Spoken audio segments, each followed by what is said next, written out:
Hi, everybody. My name's Brendan Smith. I'm the arts coordinator for the City of Takoma Park, and wanted to thank you for coming out tonight for this edition of the Third Thursday Poetry Reading. It's just one of the events in our We Are Takoma series. I don't know if you picked up a brochure on your way in, but we do all kinds of stuff, lectures, film screenings, theater, concerts. We're even giving away a giant 17-foot tall crocheted octopus next Tuesday to the Takoma Children's School, which won our contest. So 10:30 next Tuesday, you can come out and see the parade. It should be a lot of fun. You can also hear about our events if you sign up for the e-newsletter outside or go to takomaparkmd.gov/arts. So now I'm going to hand things over to the esteemed Kathleen O'Toole, our Poet Laureate. Thank you.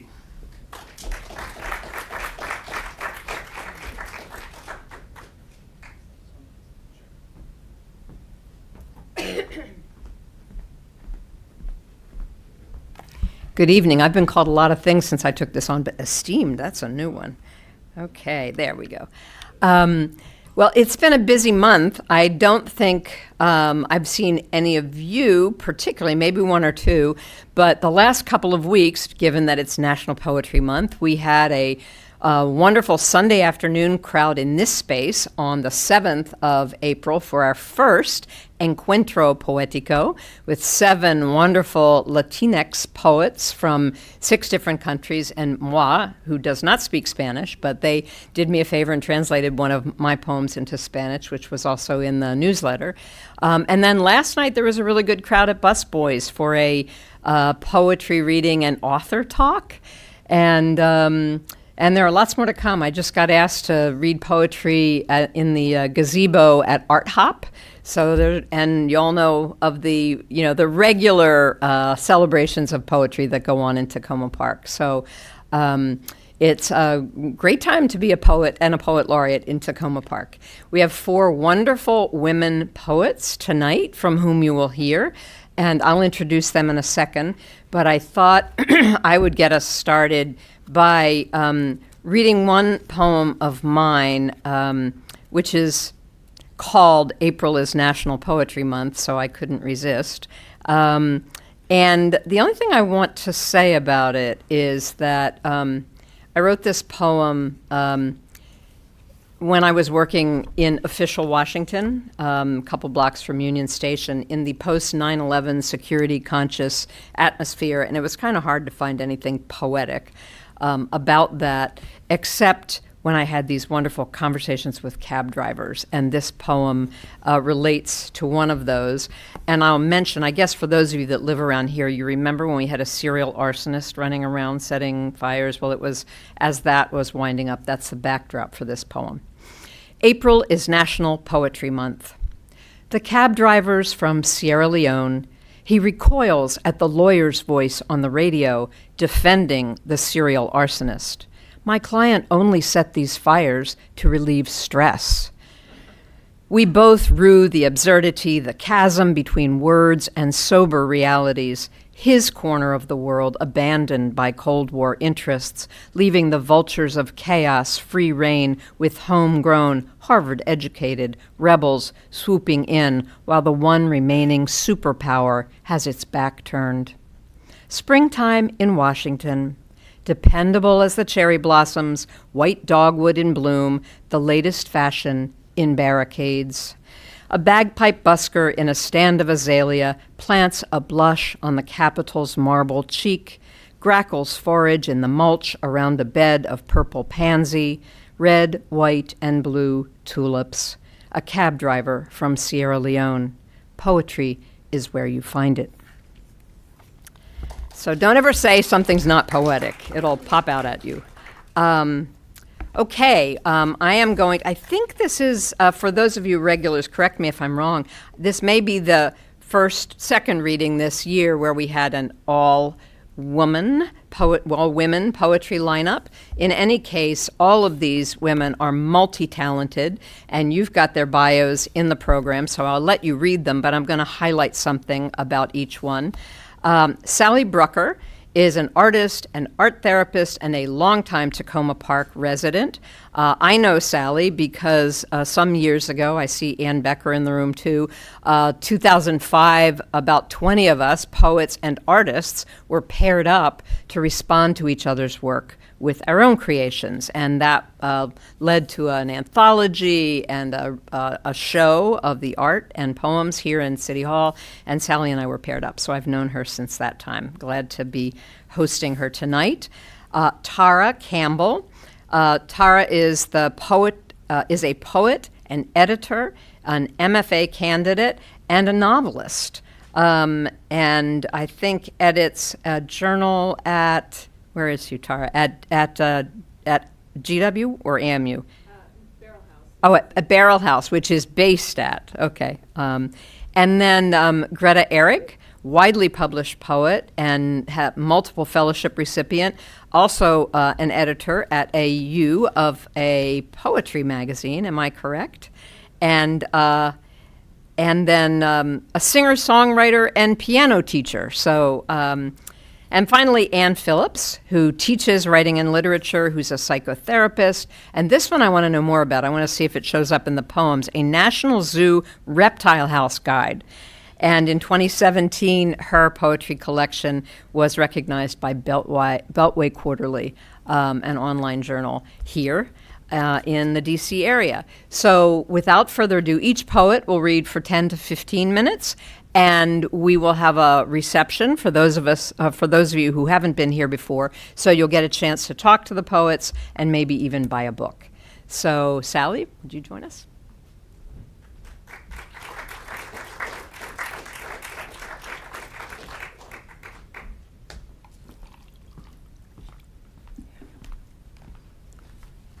Thank you. It's so nice to see so many people I know and new faces. So I'm relatively new to poetry. I've been a visual artist for many years, so I'm honored to be in the company of so many wonderful poets here tonight. And I wanted to just say, somebody I heard on the radio last week said writing poetry was being complicit with the human condition. And I think that says it all for me. That's why I write poems, I think. There are things about things that happen to you, experiences that you can't quite put into words that don't make any sense. And somehow, in the language of poetry, they make a little more sense. So I'm going to be reading some poems from my book, A Walk in the Garden of Words, and some new poems. The first one is a newer poem. Gallery. Looking in the window at this original creation, I gasp, feel that jiggly lump inside my throat, squeeze my coat. Here is evidence of time spent, delirious, quiet, determined, lost, stuck to the process beyond temporal concerns, a sparrow learning to fly. There is no inherent meaning here. This exquisitely painful labor has happened. This quietly etched horizon, this gasping for breath, screaming, cerulean, hazy, hot sky. You sacrificed the time it took to get it right, the monthly bleeding you endured. And it is so, so, so, so very good. This poem I wrote when I was living in London many moons ago. So it kind of pulls all my experiences together from that several years I was there. Notes from abroad, London. I'm trying to remember everything I've forgotten since making lists became too cumbersome. I thought I heard him whisper, "Have some more wine," but I think it was more like, "Do you have to whine?" I dined on thoughts about my unique gifts. We had a wonderful conversation. The food was mediocre, something fusion, I think. I'm learning to cook for one again. Used 4 cups too many. Went for Bengali chicken takeout. Swam 40 laps.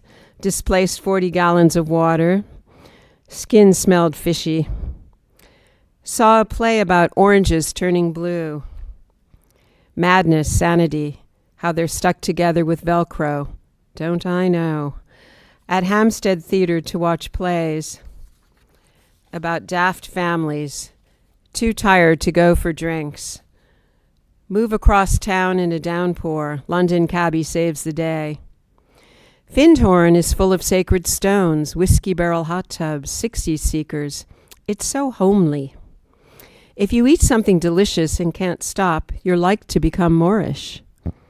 Spotted dicks, I had to try some, a local delight. Maybe the play is a thing.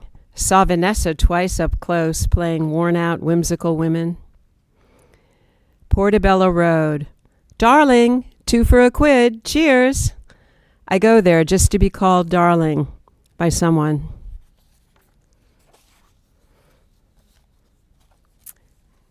China. There's someone you love. It could be your best friend from childhood. You want to go to China with her. Why? It's not explainable. It's just something, a feeling, that the Great Wall of China will look amazing if she is there. And afterwards you can compare notes over dumplings. So the next poem is about summer, and then the one's going to follow is going to be the winter solstice. They don't really go together, but I put them together. When summer is young, nothing wrinkles or sweats, and you could swear the smoky ringlets in the air were painted there. When summer is young, peaches stay ripe. The grass grows exponentially, and you can be lazy and have it all. When summer is young, there is no crying. Water is in good supply, and ants are daring for peach pie. When summer is young, your hair is squeaky clean and vast, and someone wants to rock you on his chest. When summer is young, your eyes brim unexpectedly, as thoughts long scattered or misfiled come rippling forth and crash in crazy white-capped thuds. Your feet cling to the shoreline, your breath engorges, because there is no undertow when summer is young. Winter solstice, December 2018. It is a winter solstice, and I'm scrounging for oolong, a cup and a saucer to set upon my lap, oozing oolong, Chinese lanterns paving the trees ahead. In the full moon, dark secrets are told, as squirrels scrounge for soft cribs to lie belly up, fur to fur.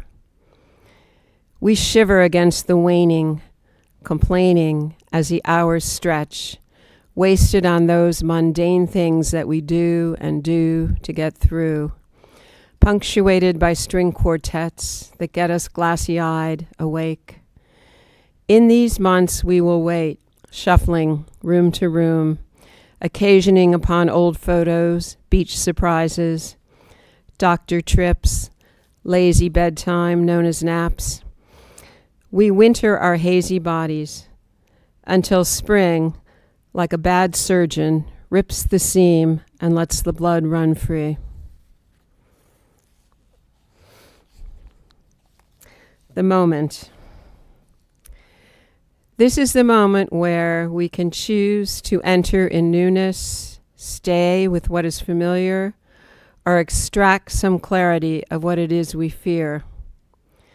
When you stood at the edge of indecision and gladly leapt backwards, I cowered for just a moment, until I understood. It is not the act so much as the need to act that demands attention. The act releases the tension, but not the need. The need remains. So now I stand here. Shall I leap? Catapult across? Create by my own stalwart presence an abundance of hope? I freeze here in this moment, knowing by my action or inaction that a shift will occur. How will I know if it's right? How will I know if you will still love me?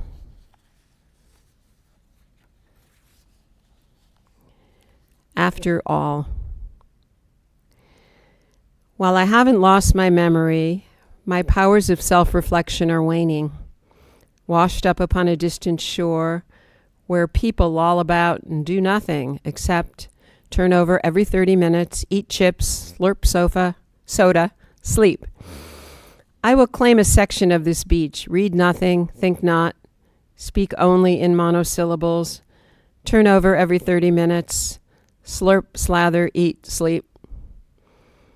Later on, when the sun has brazed my thighs red-brown in places I forgot to slather, I will rise, wade out to the vast green sea, dive under thunderous waves, float on that familiar warm belly, and know what I know. It's something, after all.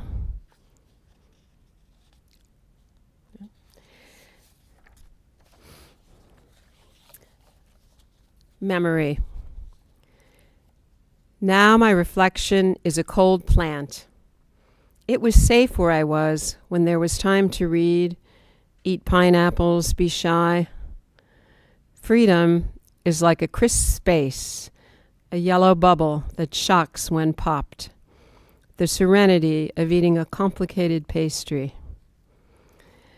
Nostalgia requires space. Blue shoes that walk on a watery membrane. Memory is wacky, like music. So I'm going to read, the next poem I'm going to read is called The Creative Class. It was about a residency I did at the Virginia Center for the Creative Arts. I don't know if anyone here has been there, but it was Kathleen. It was a wonderful experience. So I was trying to put into words what it was like. It's a little tongue-in-cheek. Seeking they come to soft sofas, fires fading, occasional stink bugs, targeting words across fields, studded with steel, complaints and occasional epiphanies, painting words on canvas, sounding in a rush of solitude, fed by whiskey, calm, camaraderie, pot, occasional ping pong. Coming and going, talking of Michelangelo in the soft glow, sheltered, never occasional, revising again and again and again.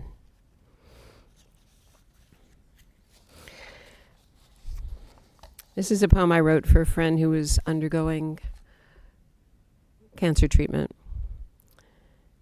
I need a poem on healing, hope, not simple, flowery, or void of complexity and depth.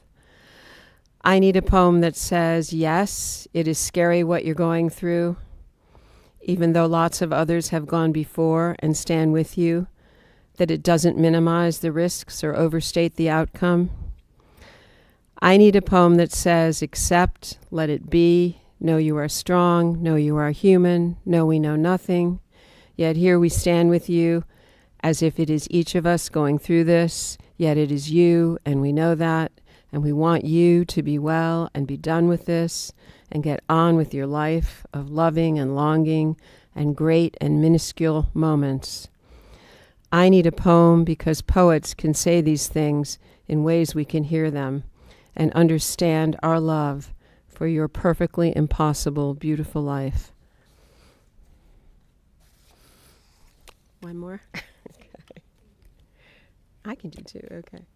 I'll read. This is kind of my homage to Mary Oliver. I just love her nature imagery. She recently passed away. I guess I wrote this in a workshop I did with Kathleen over at Rhizome. It's called Perfect. Some soft animal burrows through an open field. My heart trips, grasping for this inexact, yet somehow perfect footprint in the melting snow. Okay. So this is a poem I wrote for my 70th birthday. I wasn't going to read it, but here it is, popping up at me. And that's what instigated this book. There are 70 pages in an important book. Nah, I just made that up. Like there are 70 angles to the most beautiful home, 70 strokes of paint on Van Gogh's bed, and so forth. You see, there are soon to be 70 years in my own lifespan, The need to make meaning is here. 70 seems momentous. More is behind than there are to go. Memories still quite clear. Fondnesses, feuds, frivolities, cares, cussing, cajoling. Nah, I just made that up. It seems somewhat trite. In fact, we all do it who last. The day comes and goes and strolls along all year. Cake and presents and toasts. Pick one, I dare you, that you recall without a picture prompt. A beach, a birth, marriage, illness, divorce, graduation, first job, first lay, kindergarten, college, driving, drinking, being bad, best friends, trophy, prom, road trip, family. Because these are all the touchstones we do recall.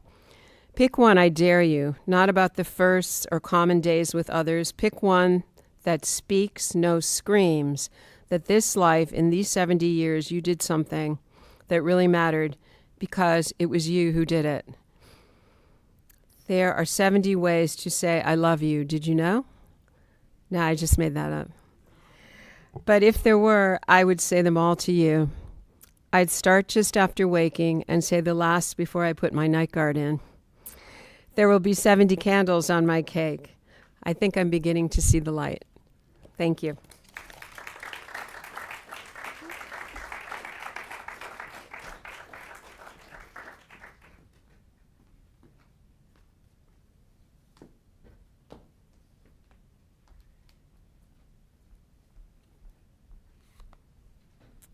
Hello, everyone.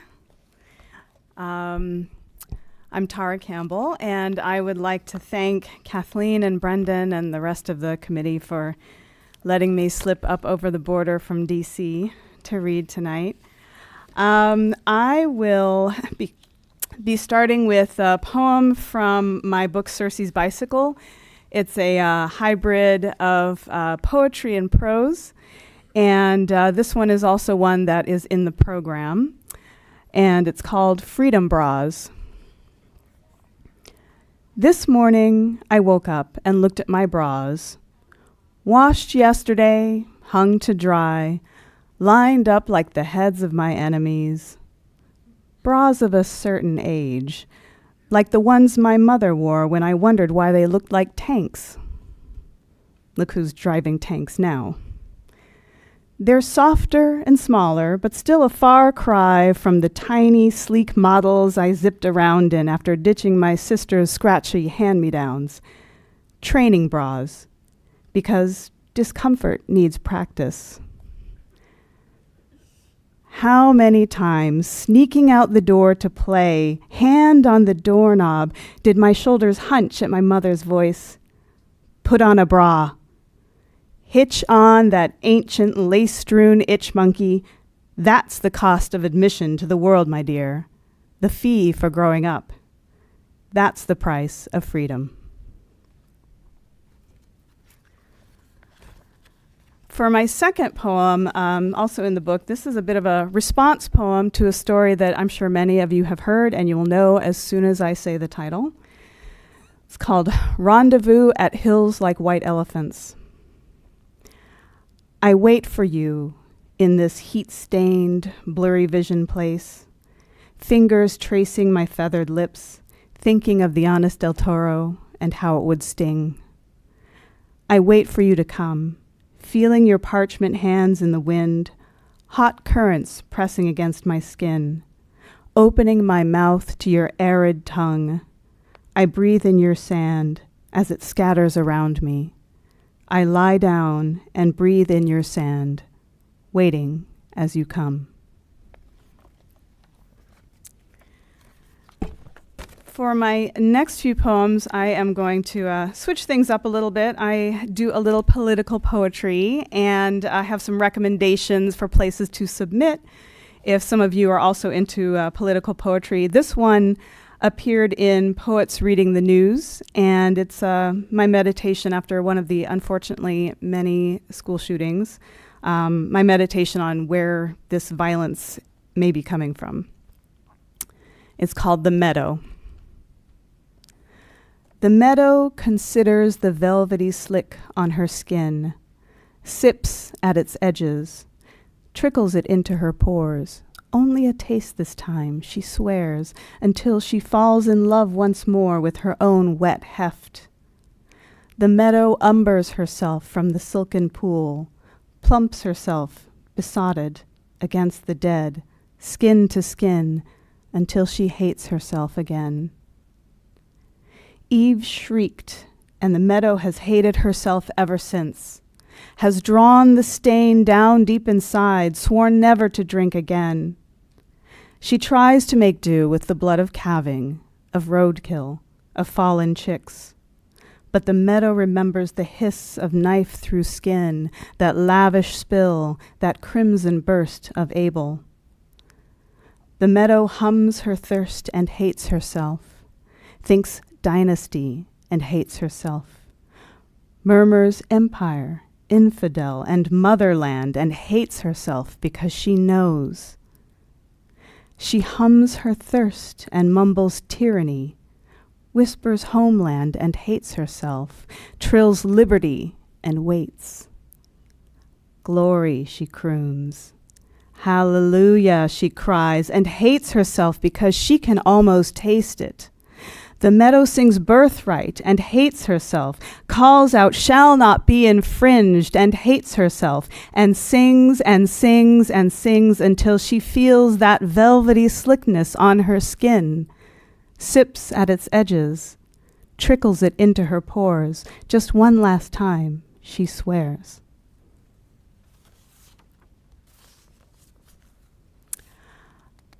This next poem appeared in Quail Bell magazine and is called Shower Beer. But what good are words when bombs spill out of your radio every morning? All your meals are gridlock, great bellyfuls of strife with a side of extinction, shaved polar ice dessert, and a chemical warfare nightcap with a tomahawk chaser. You are a messy eater. You're filthy with grief. But sometimes all you can do is take your beer with you because water can't wash everything. And I promise I will not end in such a depressing manner, but I do have another couple of poems. We will gradually go on a trajectory toward resistance and hope, but before we get there, this is a poem called Active 3D Printer Situation, and you may recall that there was a time several months ago when there were actually plans made available on a website to download an AR-15 that would be 3D printable. Unfortunately, that was stopped, but it almost happened. And this was published in Writers Resist, so take notes if you do political poetry. Active 3D Printer Situation. Before you download the plans for your AR-15, please also download the plans for our son. In case of loss, please reprint the following. One son who loves his dog and his friends at school and his little sister and even his parents. You know, he's still young enough to say, I love you, and give us a kiss without blushing. Do you have the right printer for that? Please inform us which resin you're using, because we need to know you'll be able to reprint his laugh and reproduce how he held his baby sister, brow furrowed, shoulders hunched, like he was balancing an egg on top of a balloon. Do you know the right setting for how he always sat down when he held her, because he was so afraid of hurting a delicate thing? If you have all of that, then go ahead. But please also download just one more thing, the blueprint of an intact family, so you can recreate our life before, just in case. All right, now we start some revolution. This one is called In the New Republic and came out in Poets Reading the News. In the New Republic, we will call men sir, or baby, or master, whichever they prefer at the time. In the New Republic, they'll only broadcast cat videos and cooking shows and Puppy Bowl and The Bachelor, never The Bachelorette. And the bachelors will put all the women they've ever wanted into a row and choose one of us, and choose her, and choose her, and choose her, until they tire of thrusting their rose-red stems into her face. In the new republic, we won't ask for the truth anymore, but they'll tell it to us, with a slap on the cheek, with their hands on our throats, with gleaming pistoled fists. They'll say these new truths are self-evident, but we'll know they're not new. They are ancient. In the new republic, sharp objects will not be allowed. So we'll sit together and knit our shrouds with our hands. We'll scrape wool stitches over tender knuckles onto yellow-blue arms and wonder exactly which outrage crazed the glass. Whose blind eye shattered the shield between us and the new republic? In the new republic, we will have no choice but to knit and whisper steel into each other's spines, remind each other of the dreams we've dripped into our daughters' ears. In time, they will know how to dig and where our bones lie, how to slip through the dark, and how to use stones to quietly fracture us, sharpen us into the slicing edge of a jagged new age. And in case that wasn't uplifting perceptibly, this last one is also from my book and is called When Peanut Butter Baby Ruled the World. It began with the dreaming mothers. No one ever found out why, but one by one the new babies came into the world. Pickle baby, ice cream baby, crispy tofu baby. The first births were recorded by nurses with trembling hands. Others came. Chocolate baby, Nutella baby, marshmallow baby. The phenomenon had no ground zero, no borders. Doctors around the world compared notes. Cassava baby, chickpea baby, spicy squid baby. And they searched for a cure, meanwhile pleading with mothers to maintain their health.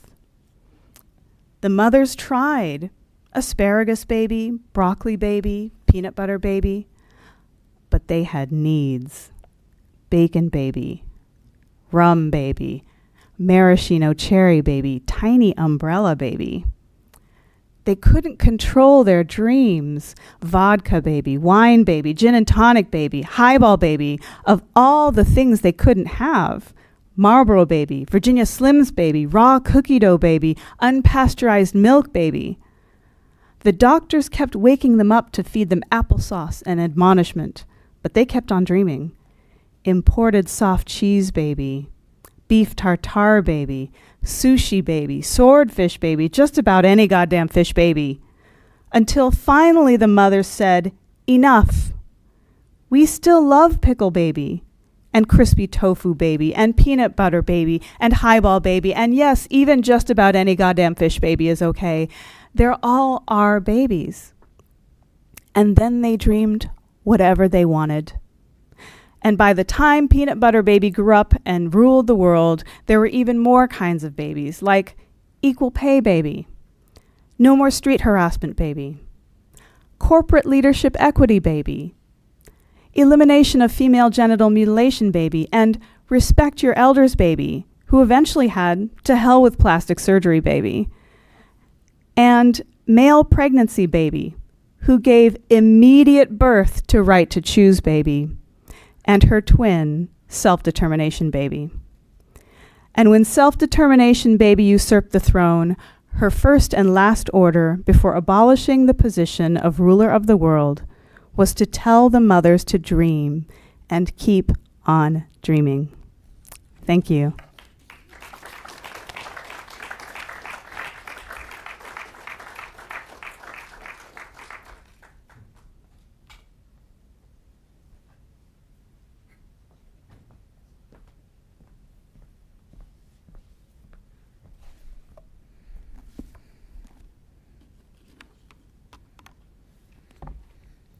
Hello. My name's Greta Eric. Can you hear me? Yeah. And before I get started, I just want to thank Kathleen O'Toole and Brendan Smith and Sarah Danes and Alvaro Calabria for making tonight possible, and Ann Becker and Meryl Leffler and all the wonderful poets in this room for inspiring me and helping with this program over the years. This is A Blush of Robins. Today, stepping out into the sunlit dooryard, I am taken aback by 24 red-bellied robins scattered about the grass, dancing to and fro, back and forth, bobbling up and down for worms. 2 of the birds take off fast, but the rest stay, and I stand among them, breathless, as they sashay and sway, watching me watch them from the corners of their shining black eyes. Maybe I, in my black coat and red scarf, pass for one of them, or maybe this is their yard now. They will not be run off, and so I perch there, transfixed, for 10 minutes or more. As the sun pours down, I drink their beauty in, their lust for the land's purest offerings, their hunger for spring, their animal intelligence that reminds me of you. And for a moment, I too want to bow my head to the earth and kiss it. And so I do.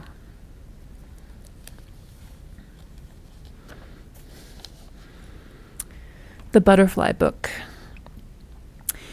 In Weed's 100-year-old field guide, Butterflies Worth Knowing, a caption says, "Monarch butterfly in reading position." At least that's what my eye sees, substituting the word reading for resting. Indeed, the creature in question does appear to be awake, engrossed with folded wings and prolegs, the others holding his thorax upright in the pale, undulating pages of a rose.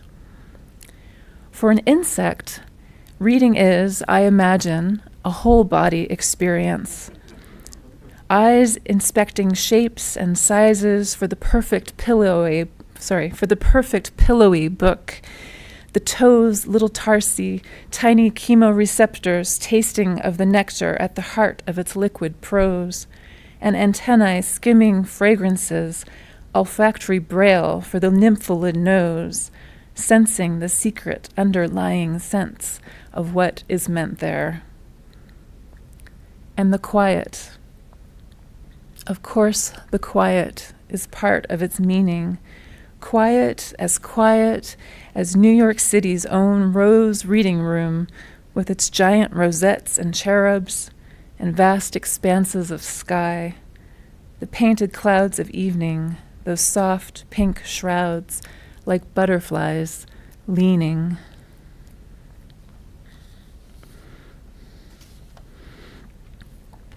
So for my living, I teach creative writing and songwriting and piano. Every year around Christmas and Hanukkah, my students and their families shower me with wonderful gifts, and this poem grew out of one of those gifts. Amaryllis. Tight as a fist with a green thumb thread through, the brown bulb thuds thick and full of potential. What secrets locked deep within, what colors wait to trumpet and flare, triumphant over icy darkness as winter's long days turn into weeks, into months. The light lengthens as leaves themselves lengthen, lifting skyward, hugging inward like a prayer, praying for what? Gratitude, civility, wonder in the eyes of its beholders, until one night, burdened with budding or underwatering, the whole thing falls to its knees as if seized by madness or grief, but then the next day is pushing skyward again, its little bud beak sticking out a pink pterodactyl tongue. Ha, it seems to say, and I laugh with it, happy for this gift that keeps on giving, pulling me daily into this world, making of each cold morning a blessing, until finally, look, the six-petaled wonder has bloomed, its bright coral face as big and smiling as my own.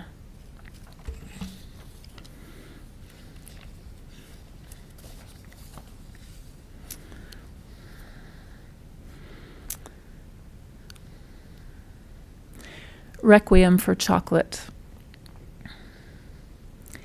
In today's news, scientists say that chocolate, theobromo cacao, my best antidepressant, my dancing brain enhancer, my drug of choice, may be extinct by the year 2050.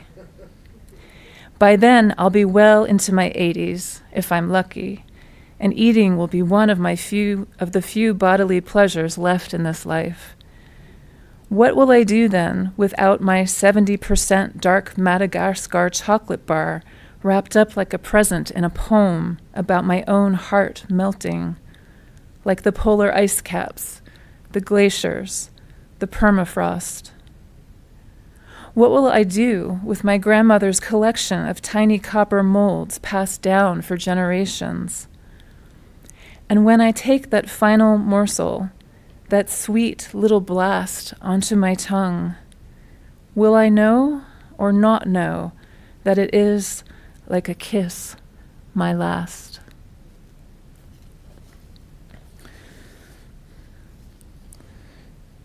So, of course, we have a lot of bigger problems than just the loss of chocolate, but that's one thing that I'll lament.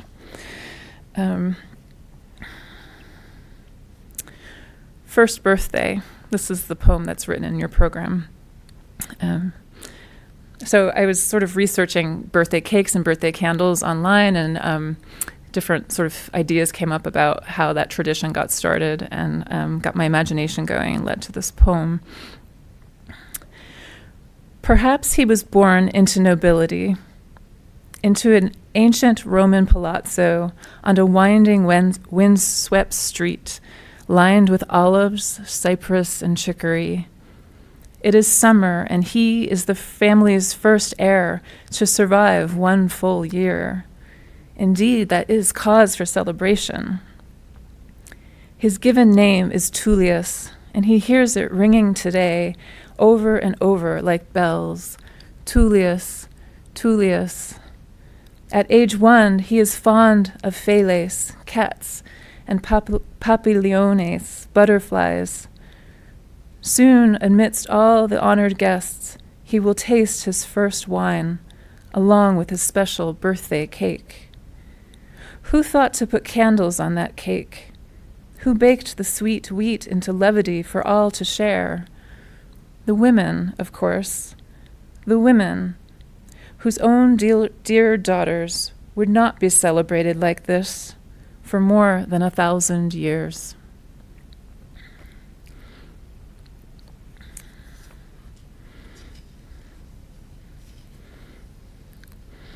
Speaking of birthdays, today is contemporary poet Ilya Kaminsky's birthday. For those of you who know him, make sure to wish him a happy birthday. For those of you who don't, you might want to check out his newly published book called Deaf Republic, exploring the subject of war. Reading some of his poems and other poets, I've recently become fascinated with the World War I trench poet Isaac Rosenberg. He studied painting before the war on scholarship, and during his active duty in the war continued to write poetry. This next piece actually began as lyrics to a song that I'm working on, and it draws heavily on Rosenberg's own writing and is a bit of an experiment for me in terms of, sort of riffing on his writing. The title refers to his death date. April Fool's Day, 1918. Barbed wire cannot protect you when bullets start to dance, when the air spurts with fire in the torn fields of France. God on high in his lone place mourns his own blood shed, while looking on one eldest son as his own child dead. And across the sea your mother holds your portrait, and a creature of light roams a blighted orchard. Across the sea your mother holds your portrait, and a creature of light roams the blighted orchard. Some say you weren't a handsome man, but I beg to disagree. For looking on your likeness now, I'd say any fool can see that your eyes, those eyes, which had not yet looked on but death, still seem to gaze upon us here with a glowing and a depth that knows snow is a strange white word, and joy an unseen lark, heard through the dark. Yes, snow, snow is a strange white word, and joy an unseen lark, heard through the dark.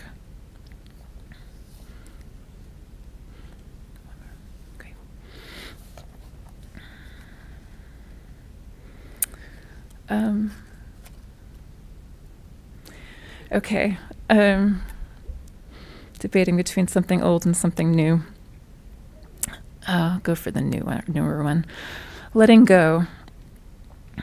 This dress of saffron silk, this dress of sylvan lace, this dress with sweat-stained underarms and worn-out waist, this dress of turning heads, men's and women's both, before she walked the aisle, before she took that oath. This dress like a fickle suitor in and out of her life, sometimes fitting, sometimes not, sometimes causing strife. This dress that could become new if she learned to sew. Headscarf, beret, lilac sachet, curtain, or lower back pillow. This dress that went to college, fetes with cakes and oysters, and all the way to Tuscany to walk in quiet cloisters. This dress that was a backdrop for passion plays and novels, the braided lives of characters in castles and in hovels. This dress that danced this dress that danced till midnight with the same young man, while all around a rainstorm and the gypsy jazz band. This dress of the Aranjuez Adagio when all the others had left, staying, swaying over the keys, leaving her bereft. This dress like a fragrant memory of a hand in her fallen hair, salted, musky, questioning, hanging in mid-air. This dress like a giddy debutante, fluttery as her sleeve, and like the lady who always knows exactly when to leave. Thanks for listening.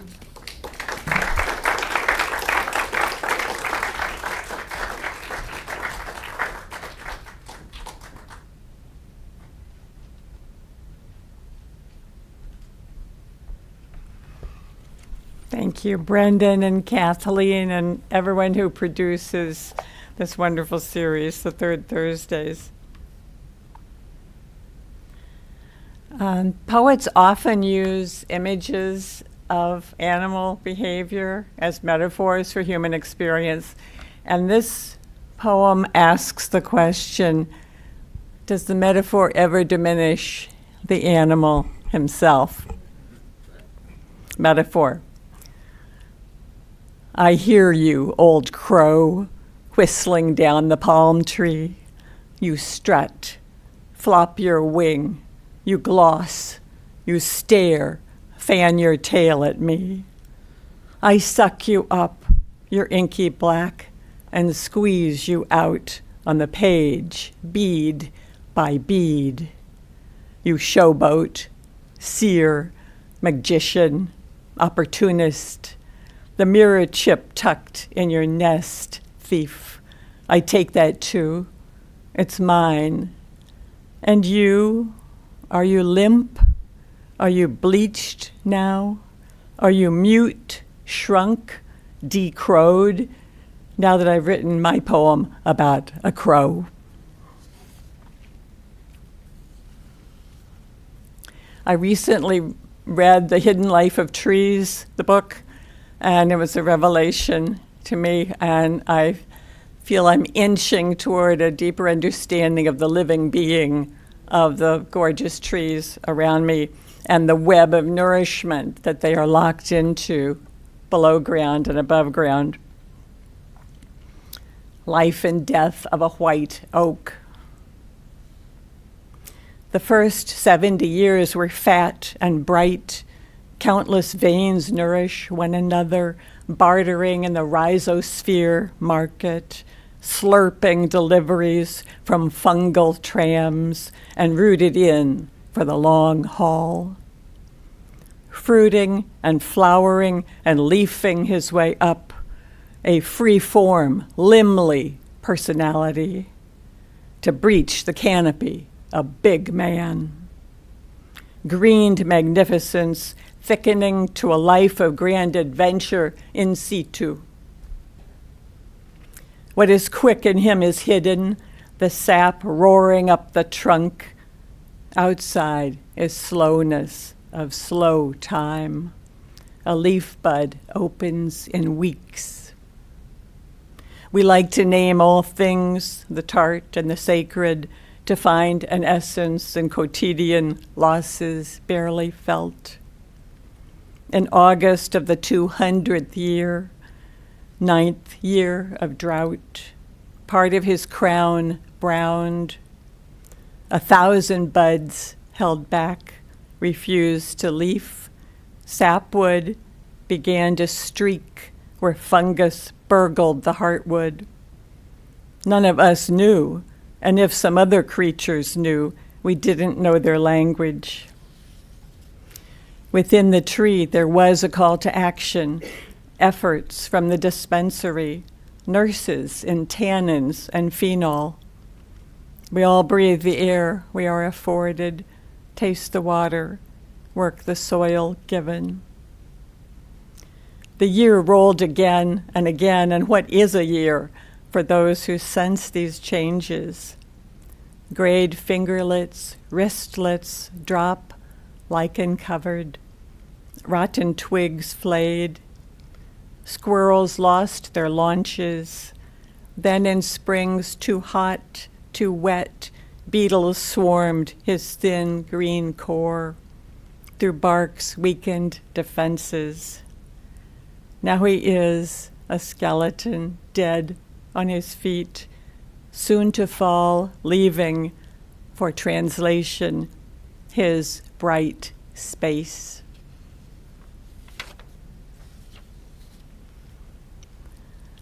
This is a poem about a spider I found trapped in the cup measuring window of my coffee pot one morning. Glory. In my coffee maker, a spider, very small, light brown. How had he come to this glass vial, this numbered leveler? He at the top, the 12-cup mark, floated up on a rising tide, or climbed down. I peer closely to see and try to free him, but this part cannot be undone. He is there still, watching, and I, through a glass darkly, I lean 2 inches to one side, and he disappears into the dark backdrop. Then he returns, like the man who can no longer climb the ladder, who comes to our door every year for money. I regret always not giving him more.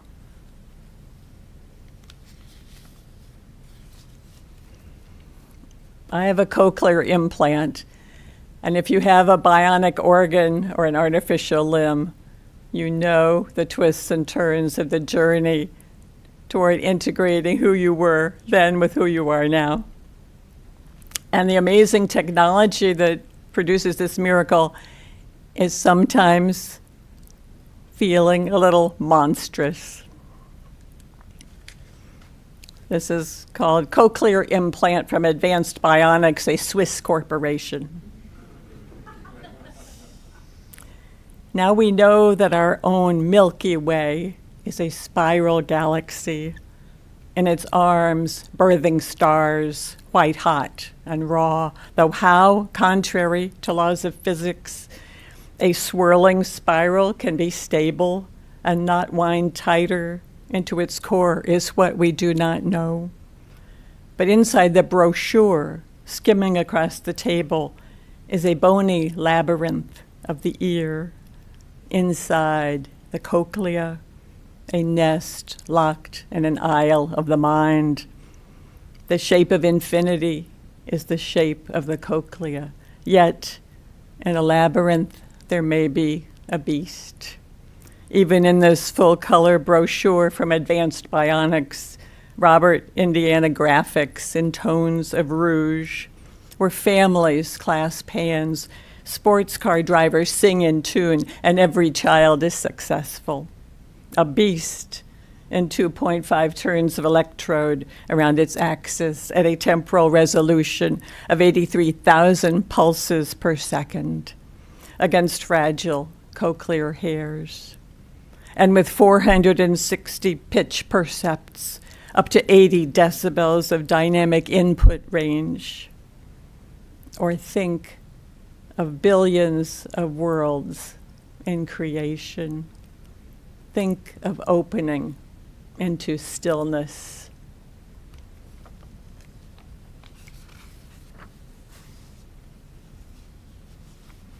This last poem is a poem about a dream about my father. I dream my father.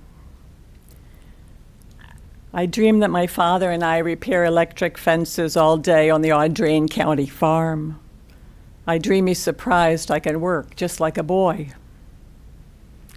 I dream my father plows the Gans Creek field, runs over a burrow, and comes home with 4 orphan skunks. My father hands them to me. These babies are for you. I dream I am lonely, and my father says, come to church. I dream I go to my father's funeral, and caskets lie around like silver cutlery. In my dream, I don't mean to look in the other caskets, but I do. The corpses are waxy, and some only half dead. When a big-chested man begins to preach for the dead, I dream the others are quiet in their boxes, but my father fidgets and harumphs. I dream my father sits up and climbs out in the middle of the service. My father speaks up, saying, I'm not dead. I know that must be true. I dream I run after him, calling out. I dream I catch up, grab hold of him. My father's hands are warm. He's trying to be patient with me. I dream my father is alive, though it should not be, because his funeral was in Columbia years ago, and there were not enough chairs for everyone. He is pale, but walks on faster. How can you be alive again? I ask my father. Make an effort, he says. Keep up. Thank you.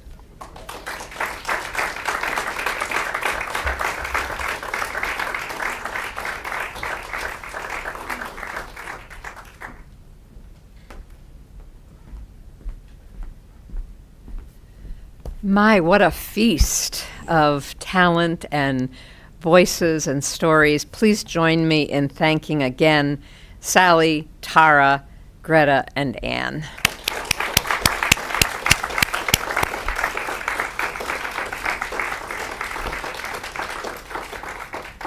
We have a couple of minutes. Does anybody have a question that they'd like to ask any of these poets? Well, then please join us for refreshments, for conversation. I know at least 2 of the poets have brought books to sell. And take a look at the We Are Takoma brochure. There's some fun events coming up. Films and art hop and exhibits. And please join us again on the 3rd Thursday of May, May the 16th. Thank you so much for coming.